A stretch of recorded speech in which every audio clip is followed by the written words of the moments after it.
What is going on, everybody? Welcome back to Wrestling City. We are back with another reaction, and today I am going to be reacting to a video from What Culture Wrestling, and it is titled 12 Exact Moments WWE Titles Became Worthless.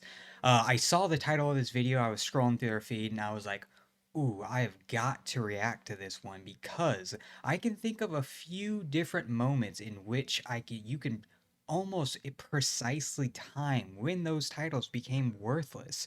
I assume that the women's tag titles are going to be on here. I assume 24/7 title, but besides that, man, I am not 100% sure. So let's go ahead and get right into it. There are too many titles in wrestling.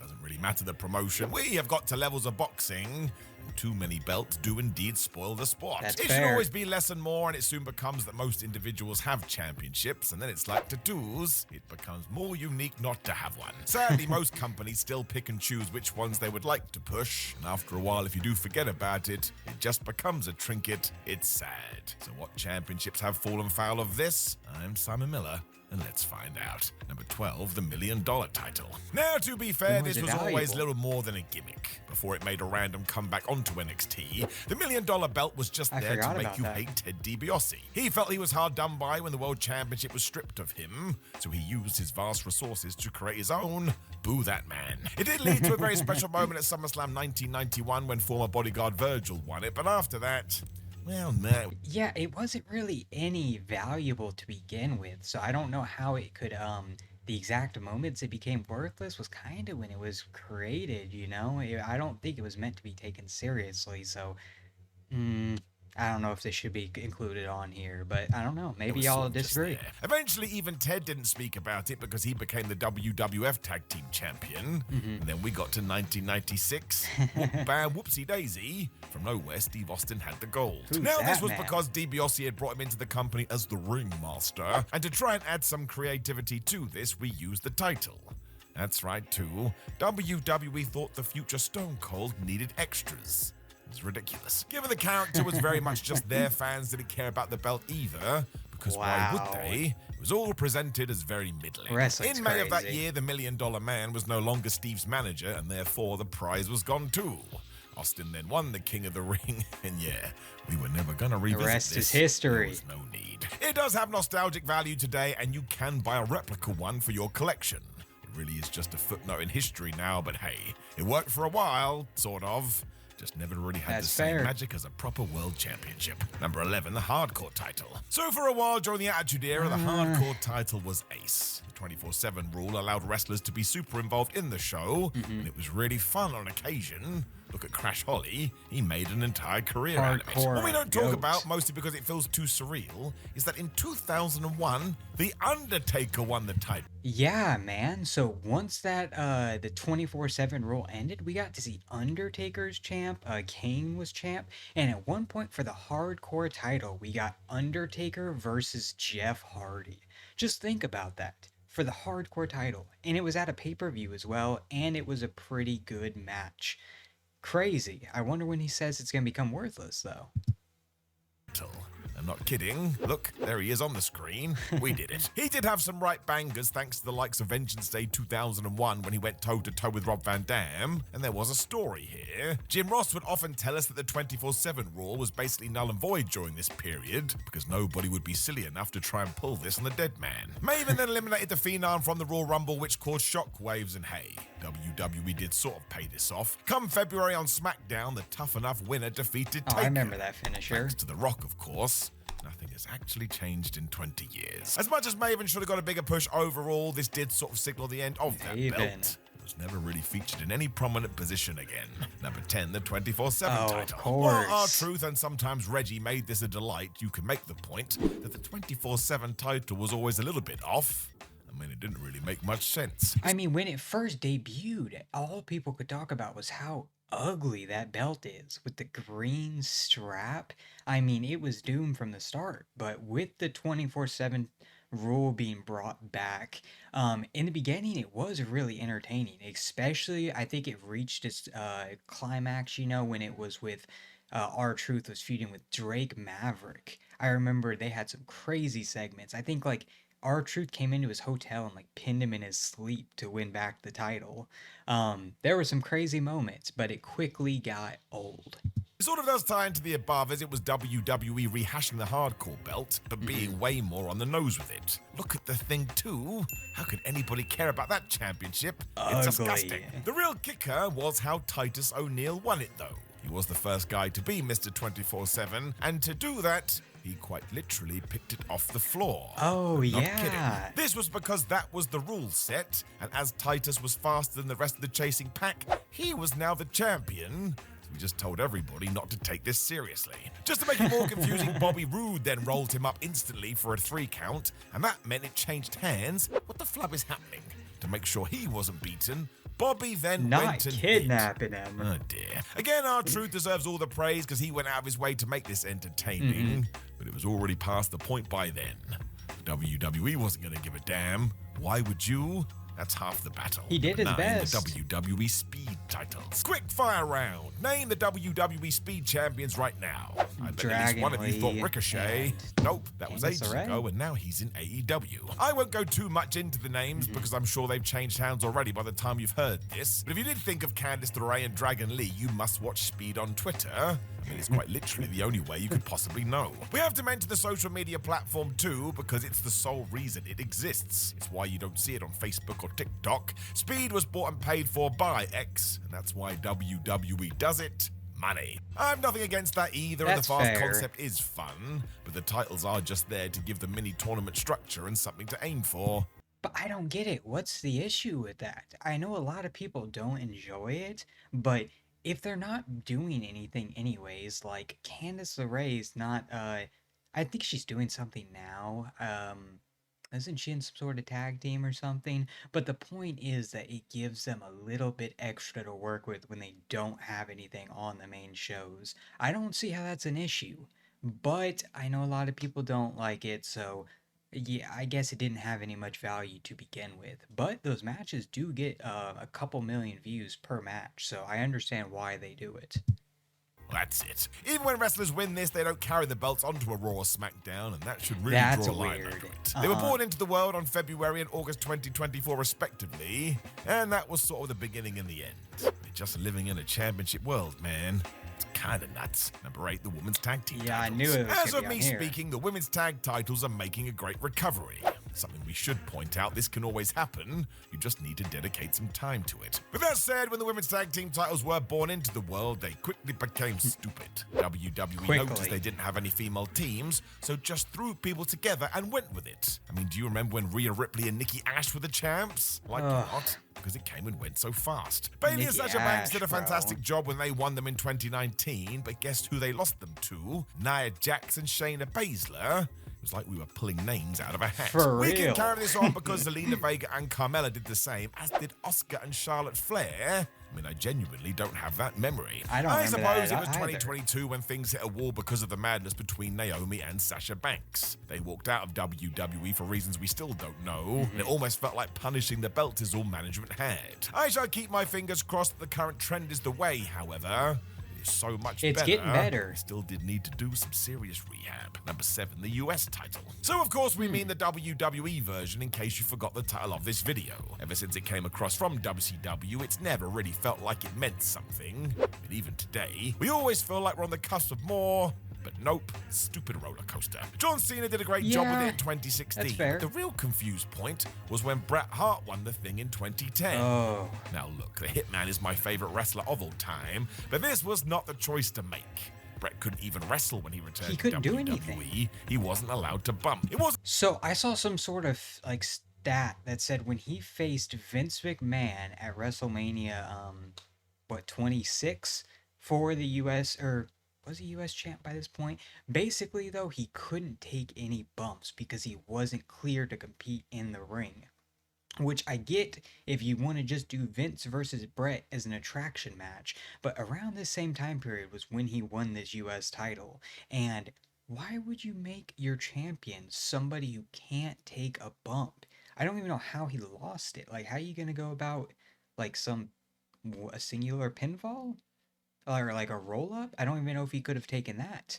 Just weird time period for WWE, man. It was a lovely moment because who deserves it more than Hart? But after the initial pop, we just booked ourselves into a corner. Seriously. What made it more difficult was that Brett simply gave up the championship a week later. To Oh. be fair, it wasn't really Brett's reign that made this belt feel silly. That's because how. World Championship Wrestling had already done that. I mean, General Erection won it. And have a single guess who made that choice. Bro. Doesn't take a genius. Number 6, the Cruiserweight title. Hornswoggle. You could say that WWE never actually took this belt seriously. They basically fused it with their own light heavyweight title, which we shall talk about later. But even then, anything associated with the Cruiserweights, well, Vince McMahon just didn't get it. Now, thankfully, we did have such moments, especially when Rey Mysterio and Chavo Guerrero were feuding over the thing. But by 2007, management clearly didn't care. It was just there. And because of that, we can use it as a punchline. It was Chavo who had it before we did move to Hornswoggle. But no, he didn't pin Guerrero for it. Somehow Swoggle won this from Jamie Noble in a six-pack challenge.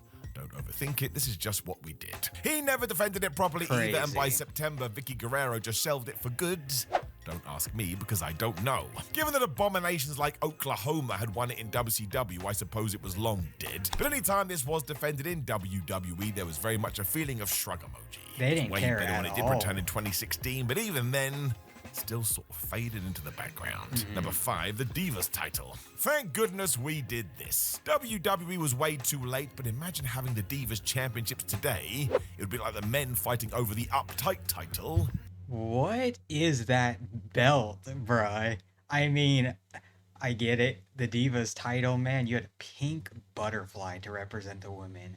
You know, like, I'm so glad they got rid of it. But they did have some, I wouldn't say there was a point where it became super valueless. At least maybe it got worthless. But then when AJ Lee won it, I think she did pretty good with that belt. And then past that point, Nikki Bella, and then they retired it. So I don't know precisely when that moment's going to It's be. bad. This really ties into the women's revolution WWE went on after a social media campaign that led to WrestleMania Thank 32, God they when did. Charlotte Flair, Becky Lynch, and Sasha Banks rewrote the rules with a new championship to boot. Still, I suppose the end went down on the 13th of July 2015 Raw, where Stephanie McMahon introduced all of these NXT women to the main roster, and with it declared a new dawn for the division. That is not to take away what the likes of the Bellas and others did, as they had to operate within the environment that existed.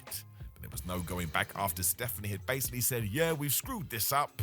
We now have to take it more seriously. Thankfully, that has worked out, and go and look at NXT today. There's Yes, so many it females has. tearing it up. Insane to think if this was even 10 years prior, they may have been told they weren't even allowed to punch each other. I mean, that is That's crazy. exactly what they would have been Before the told. ECW title. This one is easy. Backlash 2007. Who walked away with the ECW championship?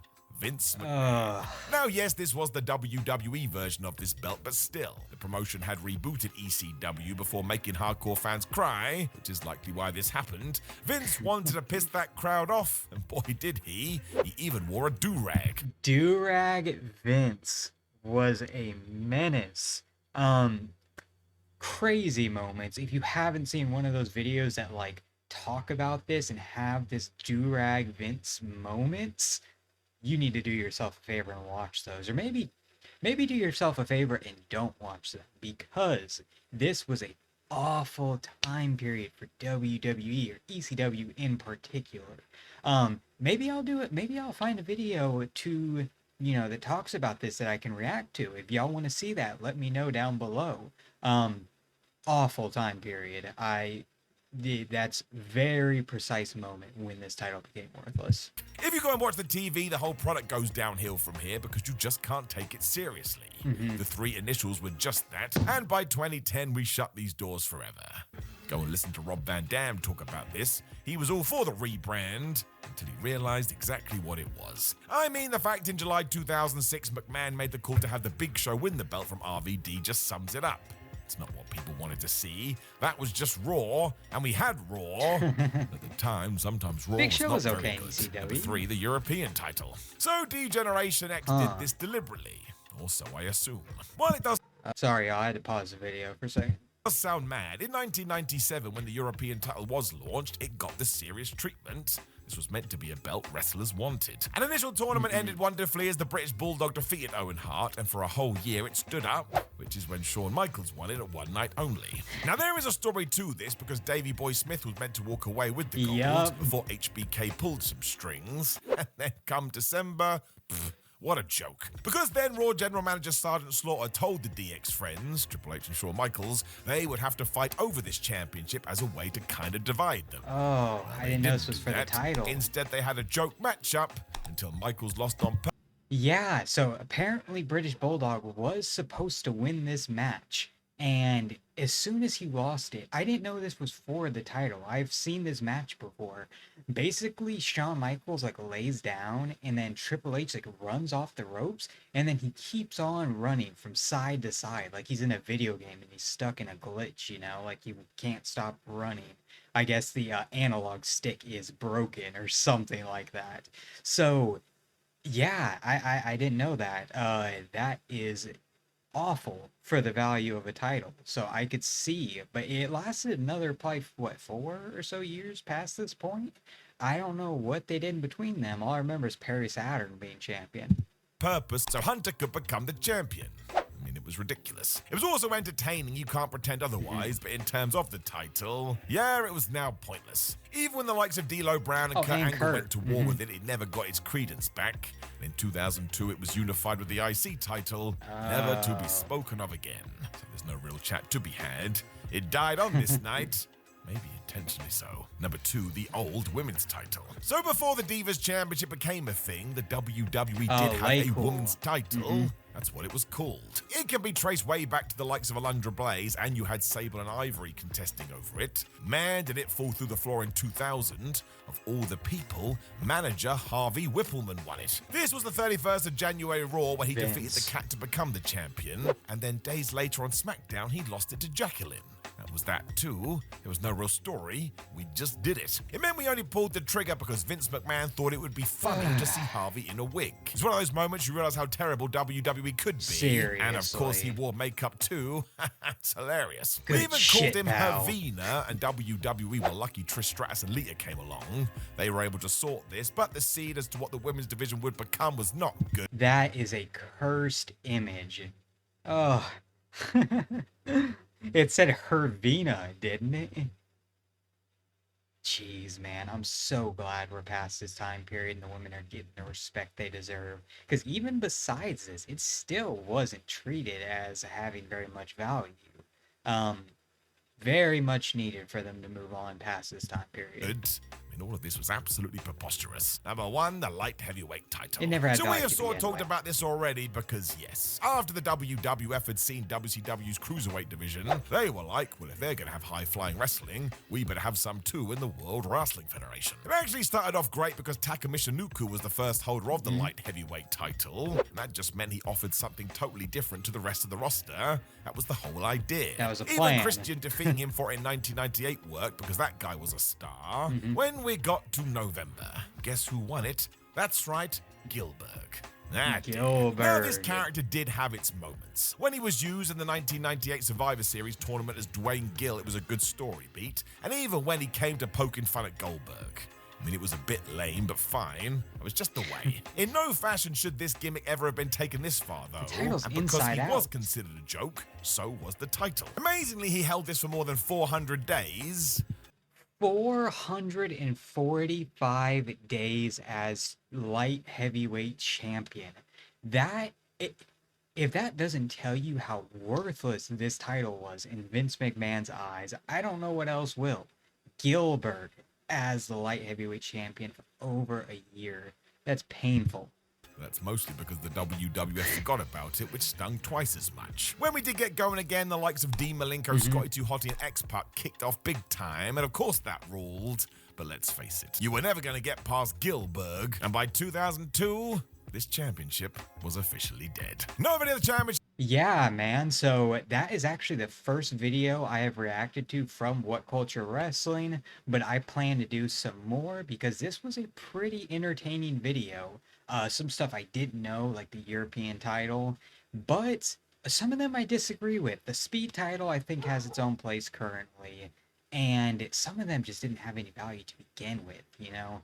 But if you haven't already, don't forget to drop a like, comment below which ones you agree or disagree with, and subscribe. Come join the greatest city in the world, Wrestling City. And that's about it. I will see y'all next time. Peace.